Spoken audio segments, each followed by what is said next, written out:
होता. कशाचा? आता गवळ्या कळतात ना, महिला म्हणल्या गवळ्या कळतात ना, तिला पटकन हात घातला, जोर जोरात बोंबलायला लागली. तो आली म्हणाला, काय झालं तुला? ती म्हणली, विंचू चावला. काय चावला? काय चावला? काय चावला? विंचू चावला. तो म्हणत, तुझं विंचू चावला, ठेव बाजूला आणि माझ्या प्रश्नाचं उत्तर दे.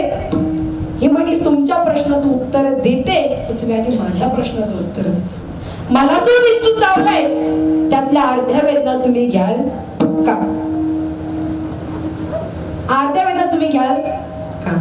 म्हटलं, तो वेदना कुठं वाटून घेतात तुम्ही? ते म्हणजे मग पाप कुठं वाटून घेतात? मी तुझ्यासोबत आले का? अगदीच नाही. तू मला येऊन आलाय.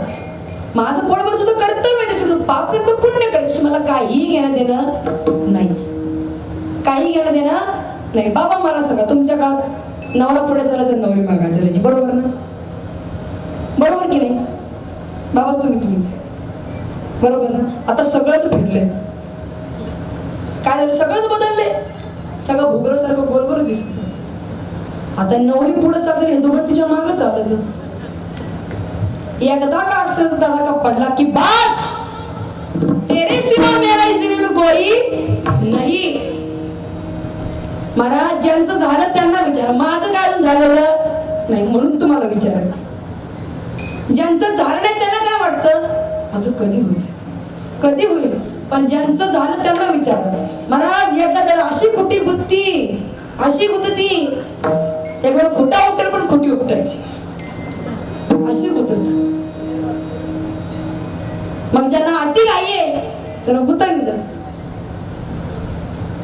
माझ एकदा का अक्षर तडाखा पडला की बास, बायको शिवाय काहीच दिसत नाही. बरोबर काय म्हणतात? जसं बायको सांगत तसंच ऐकतात. पुरुष म्हणजे ऐकतं की नाही? पुरुष म्हणजे ऐकतं की नाही? नाही ऐकत. लबाड बोलायचं ऐकतं की नाही? नाही ऐकत. इथं असले काही पट्ट्याने हात वरती करून सिद्ध करून दाखवा की महाराज, लग्न झाल्यापासून माझ्या बायकोचा एक शब्द सुद्धा ऐकला नाही. ज्याची बायको त्याचं धाडसच नाही. ती म्हणत, तू घरी घे, तू या कीर्तन होते तुझ्या घरी. ज्यांच्या आहे त्यांनी विचार करून बोला. ज्याचं त्यांना माहिती घेऊन आले का नाही, ऐकतं की नाही? बर, नसाला नाही ऐकत. बरोबर. दुनियेला काय सांगायचं? काय सांगायचं? जय देवी जय देवी जय माता, तू जय जय संचलन देवी ऐको दे. जसं बायको सांगत तसं ऐक. बरं, दुनियेला सांगायची काय गरज नाही का?